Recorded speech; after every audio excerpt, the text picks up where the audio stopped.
Assalamualaikum warahmatullahi taala wabarakatuh. Pertanyaan saya berkaitan cara ataupun tata cara ataupun adab dalam menuntut ilmu ma'rifatullah ini.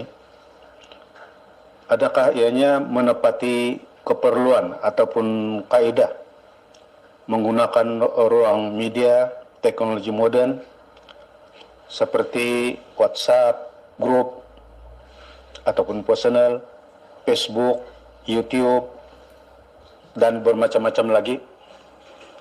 Atau adakah semestinya berdepan dengan guru, bertemu lutut dengan lutut, ataupun empat mata? Mohon pandangan, pendapat, ataupun pencerahan daripada Mas. Sekian. Assalamualaikum warahmatullahi taala wabarakatuh. Alhamdulillahirabbil alamin. Memang menurut kaidah syariatnya memang demikian. Bila kita berguru, wajib bertemu sosok sang guru manusianya.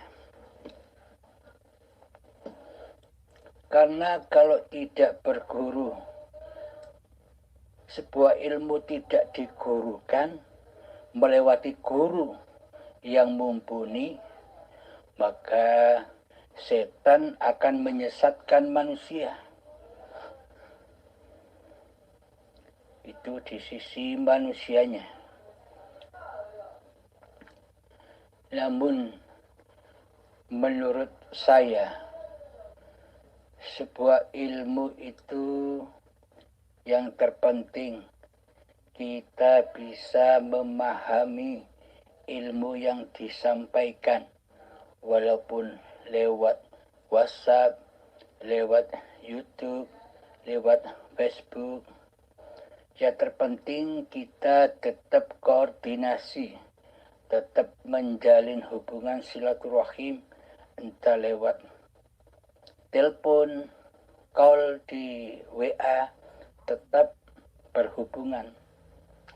Meskipun kita tidak pernah bertemu, bertatap muka, bertemu empat mata, tidak mengapa menurut saya. Karena innallaha wasi'un alim, karena Allah maha luas pengetahuannya. Ketika kita masih berada di paham syariat, maka wajib bertemu, berguru kepada sosok manusianya. Meskipun lewat WhatsApp atau YouTube, sama. Tak ada bedanya juga berguru kepada sosok manusianya. Ini menurut syariatnya. Yang terpenting apa yang disampaikan bisa dipahami, bisa dimengerti, dan tidak menyimpang dari akidah-akidah yang ada. Itu sudah benar. Karena Allah maha luas pengetahuannya. Ketika kita sudah menyadari bahwa hidup ini Allah, maka sesungguhnya kita sudah berguru kepada Allah secara live, secara langsung. Ketika di hati kita sudah sadar posisi kemanusiaan kita hanya sebagai makhluk, jangan menjadi khalik, maka bertuhanlah kepada Allah, maka bergurulah kepada Allah. Untuk saya pribadi, saya memang tidak mencari murid, saya memang tidak mencari santri. Akan tetapi saya hanya mencari sahabat fi sabilillah, sahabat yang mau diajak bareng-bareng menuju jalan fi sabilillah, di jalan Allah. Meskipun kita tidak pernah bertemu secara empat mata, yang terpenting Anda faham akan apa yang dipaparkan. Itulah tanda bahwa Allah ridho kepada diri kita.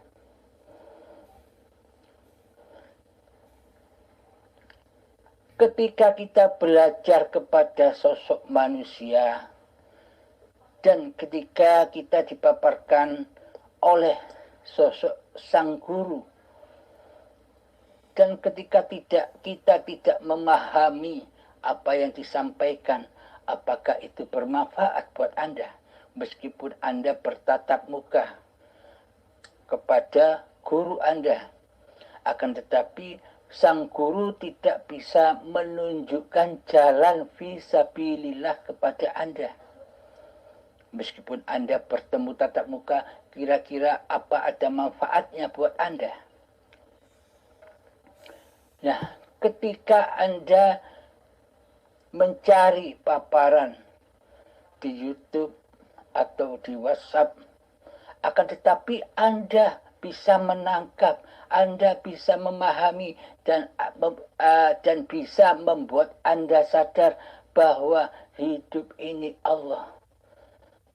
Apakah ini tidak lebih bermanfaat? Tidak lebih bermanfaat meskipun kita tidak pernah bertemu. Pada intinya, semua pemahaman itu tandanya Allah telah ridho kepada kita. Tinggal kita mengaplikasikannya di dalam kehidupan ini. Yakni mengaplikasikan di dalam bertapa, berzuhud, berkhulwat, yakni bertapanya hati dari selain Allah. Meskipun kita berada di tempat keramaian, badan kita berada di tempat keramaian, tapi hati kita tetap bertapa di dalamnya. Hati kita jangan sampai keluar dari diri kita. Hati tetap memandang, hati tetap menyaksikan bahwa hiduplah yang memerankan badan ini. Hiduplah yang menciptakan keadaan-keadaan di sekitar kita ini. Pahamilah itu. Jadi, di sisi Allah, terkadang Allah melimpahkan kepahaman kepada hambanya tanpa melalui guru sosok manusia. Karena Allah Maha Kuasa atas segala sesuatu. Jadi yang terpenting, Anda sudah memahami bahwa hidup ini bukan hidupnya manusia. Bahwa hidup inilah hayatullah, hidup inilah Allah. Ketika datang kepahaman pada hati Anda, jangan Anda mengira bahwa yang paham itu diri manusia Anda. Yang memahami, yang mengerti akan hakikat makrifat, jangan sampai manusia Anda yang merasa paham atas semua paparan-paparan yang sudah dipaparkan. Kembalikanlah kepada hayatullah, bahwa yang memahamkan adalah hidup itu sendiri. Hayatullah sendiri, bukan badan-badan kita yang paham. Karena badan-badan kita ini mati, bagaimana bisa paham? Jadi yang paham Allah, ya Allah. Yang paham hidup, ya hidup. Jika tak ada Allah, maka tak akan ada paham. Jika tak ada hidup, maka tak akan ada paham tentang hidup. Kenapa Anda tahu hidup? Karena Anda hidup. Jadi, kenalilah hidup dengan hidup. Kenalilah Allah dengan Allah. Jadi tak satu pun manusia bisa berzikir kepada Allah. Tak satu pun manusia bisa memahasucikan Allah kecuali Allah. Ya hidup itu sendiri. Begitulah sahabat. Kira-kira masih ada pertanyaan lagi? Alhamdulillah. Terima kasih atas penerangan ataupun penjelasan mengenai dengan cara berguru dan kepentingan untuk berguru yang memberikan kita paham ataupun sebaliknya. Jadi tidak ada persoalan yang saya kemukakan untuk setakat ini. Cuma saya mohon izinlah untuk kutip ilmu ini. Mudah-mudahan ada barokahnya kepada diri saya sendiri dan bermanfaat untuk saya. Sekian. Assalamualaikum warahmatullahi wabarakatuh. Terima kasih. Waalaikumsalam warahmatullahi wabarakatuh. Bismillahirrahmanirrahim. Assalamualaikum warahmatullahi wabarakatuh.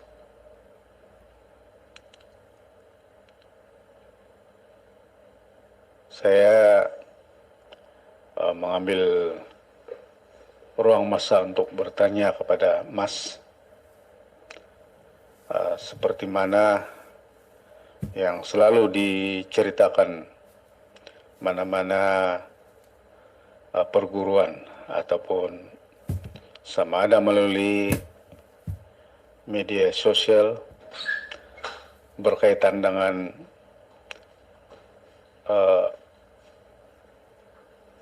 mengenal diri, yaitu selalu disebut yang ada kaitan dengan mengenal diri tentang para malaikat, jin, iblis, ataupun setan.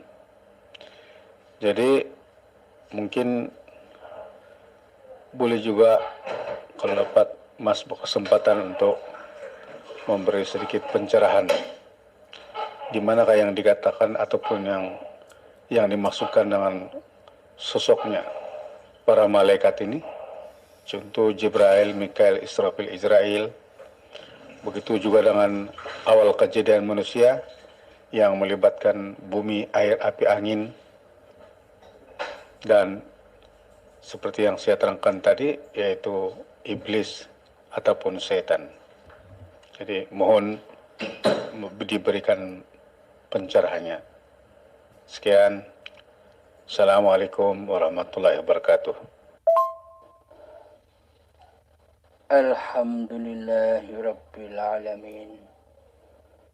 Bismillahirrahmanirrahim. Inni ja'ilun fil ardi khalifah. Allah akan menciptakan khalifah-khalifah di bumi. Jadi diciptakannya malaikat dan diciptakannya setan dan iblis hanya untuk manusia. Jadi tanpa ada manusia, malaikat dan iblis tidak akan wujud, tidak ada. Jadi adanya malaikat dan iblis karena ada manusia. Diperuntukkan buat manusia untuk menguji manusia.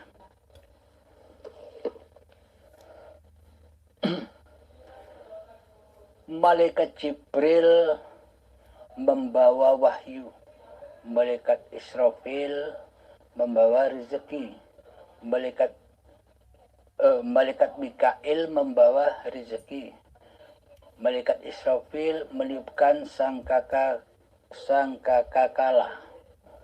Malaikat Israel mencabut nyawa. Keempat malaikat itulah saudaranya manusia, karena keempatnya selalu mengiringi manusia. Yang dikatakan istilah di bahasa Jawa begini, dulur papat limo pancer. Jadi dulur papat itu panceri porosnya kepada hidup. Karena hakikat Jibril, Mikail, Israfil, Israel itu ya Allah. No battery. Tanpa Allah, tanpa hidup, maka sesebutan malaikat Jibril, Mikail, No battery. pun tidak ada. Mari kita buktikan keberadaan No battery. itu di dalam diri kita. Malaikat Jibril bertugas membawa wahyu, bertugas No battery. hikmah, kefahaman ilmu hikmah kepada manusia. Ketika kita mendengarkan paparan, ketika kita berguru, ada suatu pemahaman di hati tentang ketuhanan.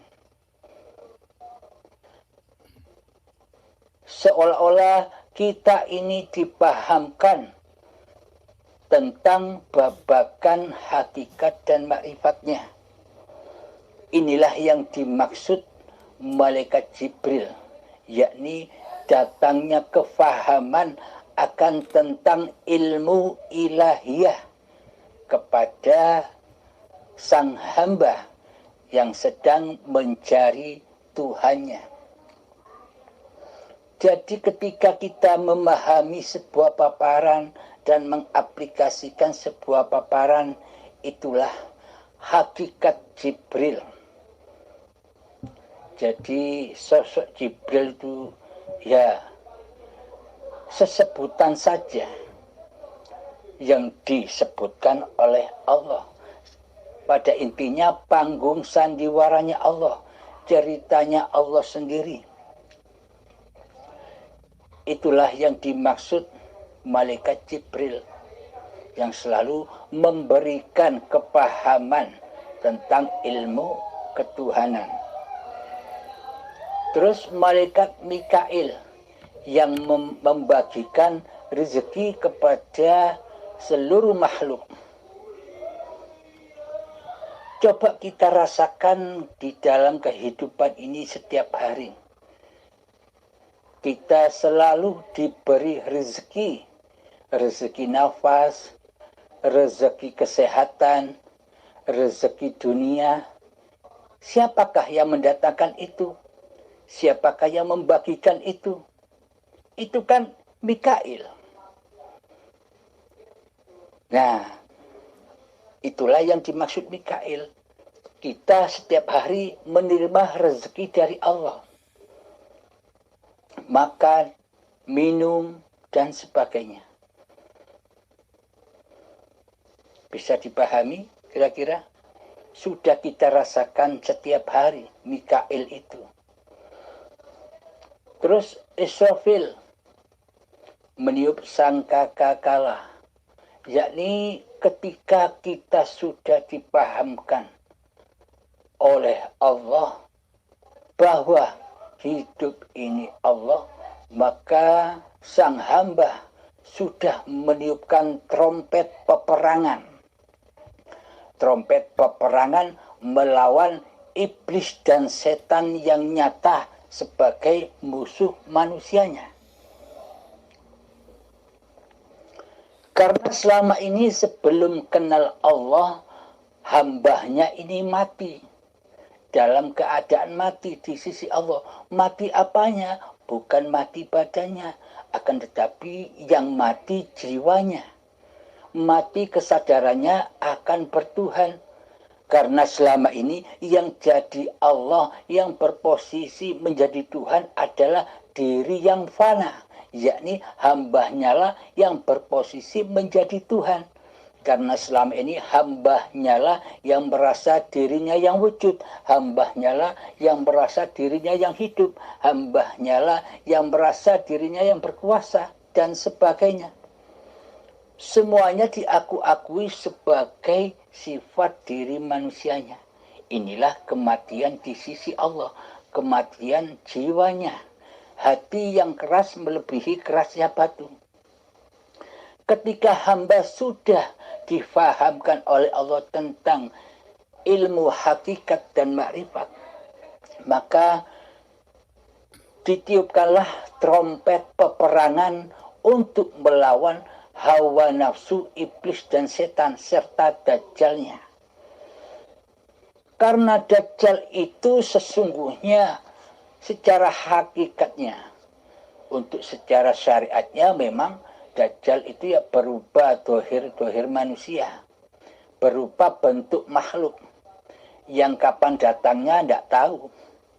Akan tetapi dajjal di sisi Allah itu sudah ada, sudah wujud, sudah nyata sejak Nabi Adam diciptakan hingga saat ini sampai akhir zaman.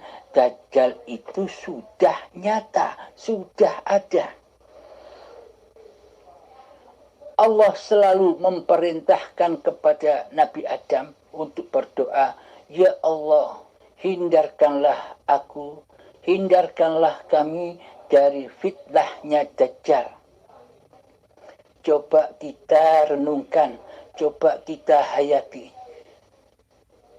Bila fitnahnya Dajjal saja sudah datang, bagaimana mungkin Dajjalnya tidak wujud? Berarti ketika fitnahnya saja sudah datang, berarti Dajjalnya kan sudah wujud, sudah nyata keberadaannya. Jadi yang dimaksud Dajjal itu siapa?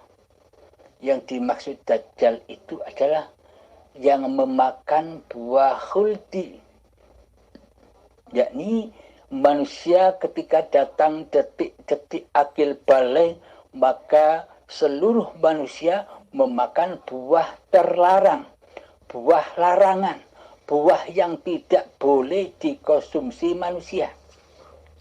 Apakah buah larangan itu?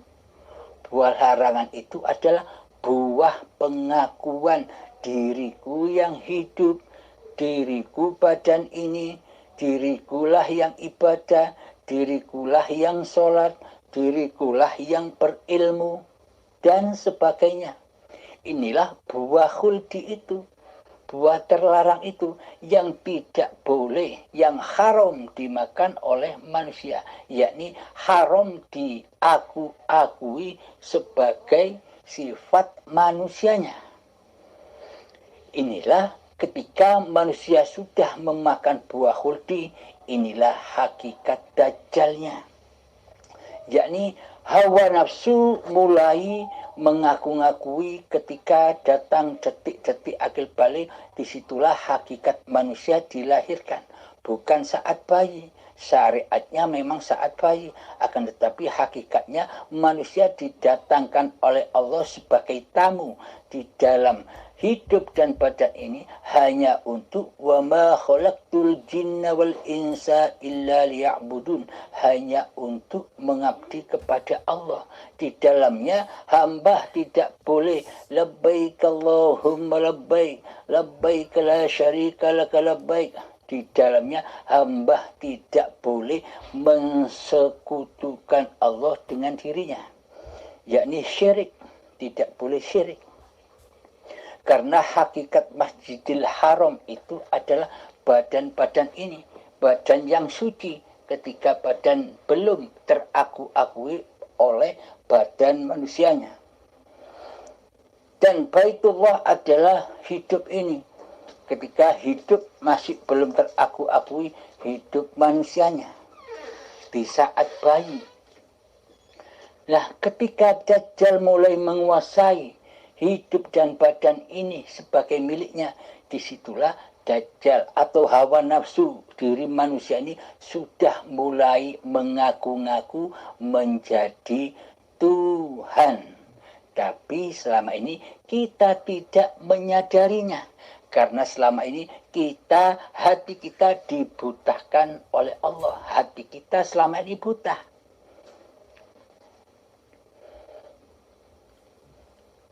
Dan Dajjal selamanya atau hawa nafsu selamanya tak akan ridho, tak akan rela bila menyembah kepada Allah. Maksudnya selamanya Dajjal, selamanya hawa nafsu ini beribadah dan sholatnya pasti lil nafsi.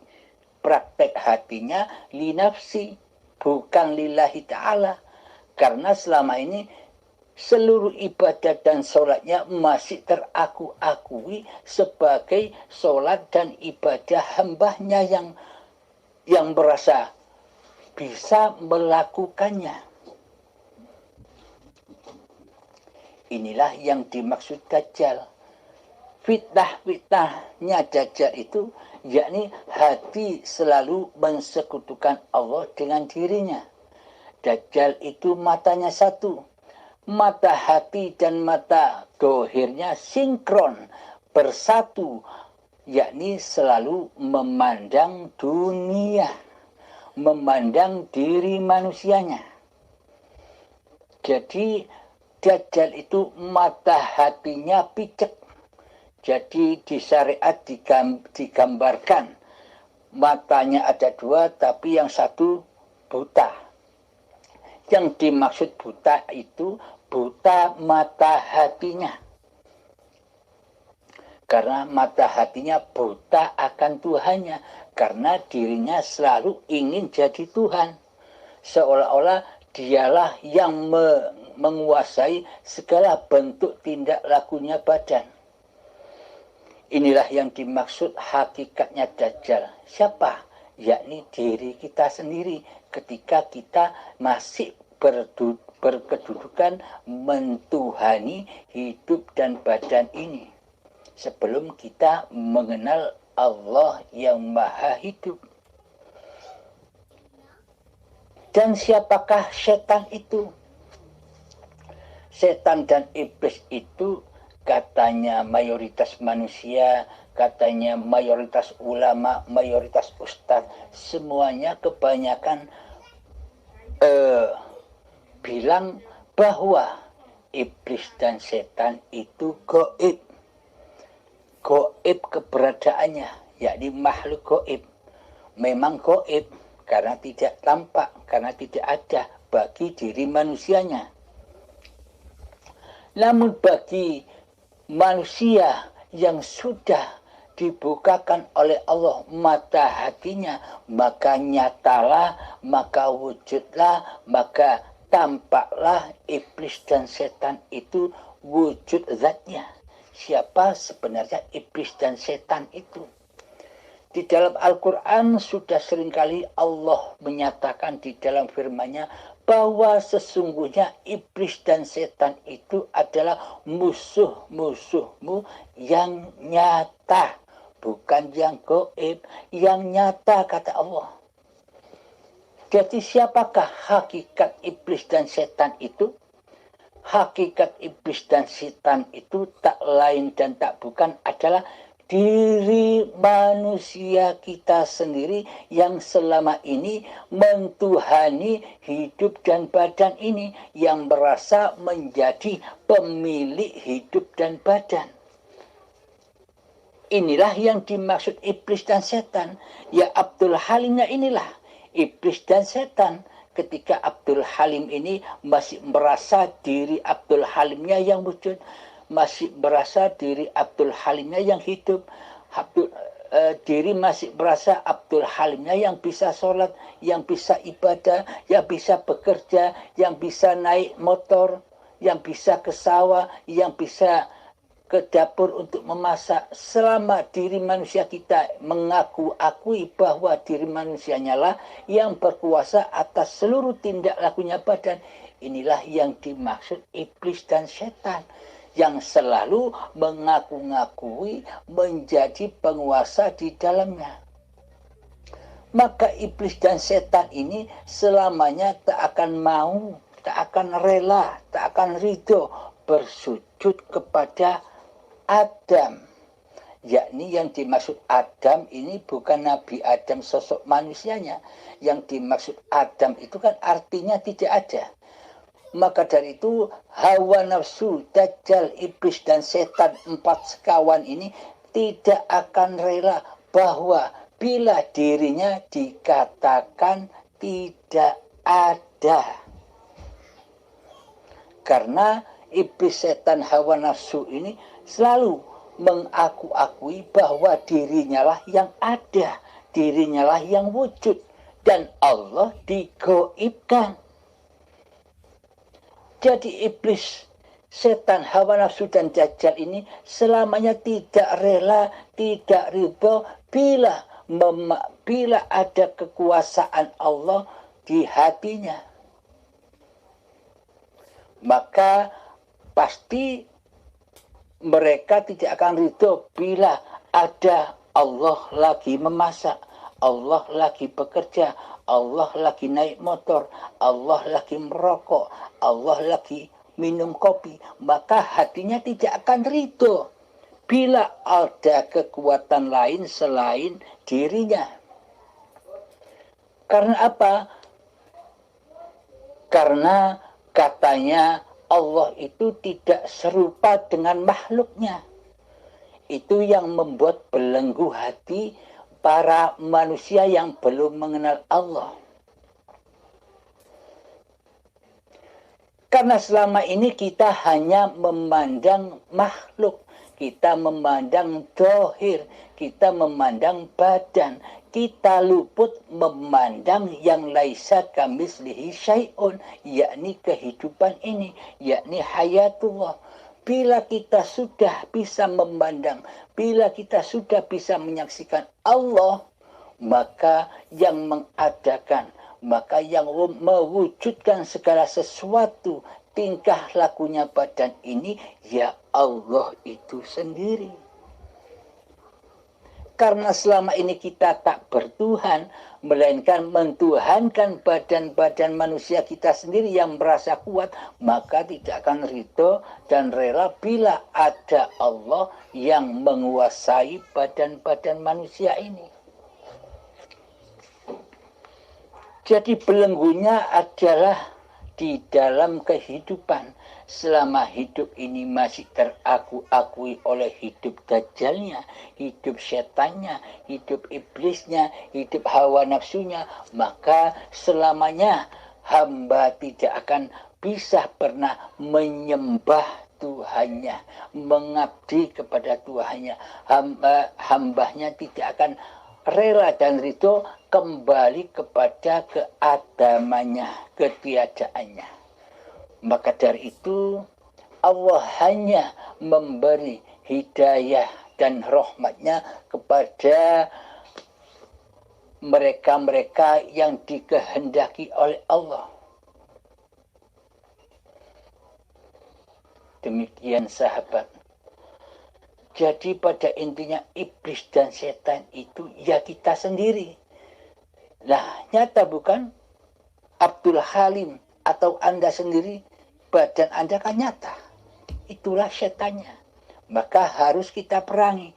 Maksudnya kita tiadakan, kita goibkan diri kita di dalam laku zuhud kita, di dalam laku hening kita, mengheningkan cipta-cipta diri manusianya. Kita goibkan kewujudan diri manusia kita seperti layaknya kita menggoibkan Allah. Nyatakanlah Allah, goibkanlah diri kemanusiaan kita. Bahwa sejatinya hakikat diri manusia kita adalah fana, adam, dan mati. Disitulah tempat manusia kembali ke asalnya. Adam kembali ke Adam. Wal awwalu wal akhiru, dialah Allah yang maha wujud, yang maha hidup, yang awal dan yang akhir. Maka nampaklah, maka jelaslah, maka nyatalah siapakah malaikat-malaikat itu dan siapakah setan-setan itu bagi hamba yang sudah kembali ke agamanya, bahwa yang wujud hanya la maujudan illallah. Demikian sahabat. Bismillahirrahmanirrahim. Assalamualaikum warahmatullahi wabarakatuh. Jadi alhamdulillah, setelah saya mendengar ceramah daripada Mas yang berkaitan dengan sosok para malaikat, iblis, dan setan ataupun nafsu. Jadi saya dapat tanggapi bahwa semuanya ini adalah bersumberkan kepada hidup itu, ya, yang dikatakan hayatullah tadi. Artinya sesebutan seperti Jibril, Mikail, Israfil, Israel itu hanyalah pada asma Allah itu sendiri, yaitu pada nama. Tapi hakikatnya dia hanya adalah nama, tapi dia sebenarnya bersumberkan daripada hidup itu sendiri, yaitu hayatullah. Jadi itu lebih kuranglah berkaitan dengan para malaikat tadi, tentang tugasnya membawa rezeki, menyampaikan wahyu. Jibril, Mikail membawa rezeki, Israfil meniup sangkakala, dan Israel itu mencabut nyawa. Kemudian mengenai dengan nafsu pula. Nafsu itu juga yaitu yang ada kaitan dengan keingkaran kita dengan Allah, yaitu sifat keakuan diri itu sendiri. Termasuklah iblis dan setan, itu adalah rangkaian daripada keakuan diri, yang semuanya itu, nama-nama yang disebut itu semuanya bersumberkan kepada hidup itu sendiri, yang mana nama-nama ini didatangkan oleh Allah SWT, dicipta oleh Allah SWT sebenarnya untuk menguji kehidupan manusia itu sendiri. Jadi yang penting di sini adalah kesadaran kita bahwa semuanya itu adalah datangnya daripada hidup ataupun hayat, yang dikatakan hayatullah. Itulah yang dapat saya tanggapi ataupun saya dapat pahami daripada apa yang diterangkan tadi berkaitan dengan malaikat, iblis dan setan, juga nafsu. Terima kasih. Wabillahi taufiq wal hidayah. Assalamualaikum warahmatullahi wabarakatuh. Waalaikumsalam warahmatullahi wabarakatuh.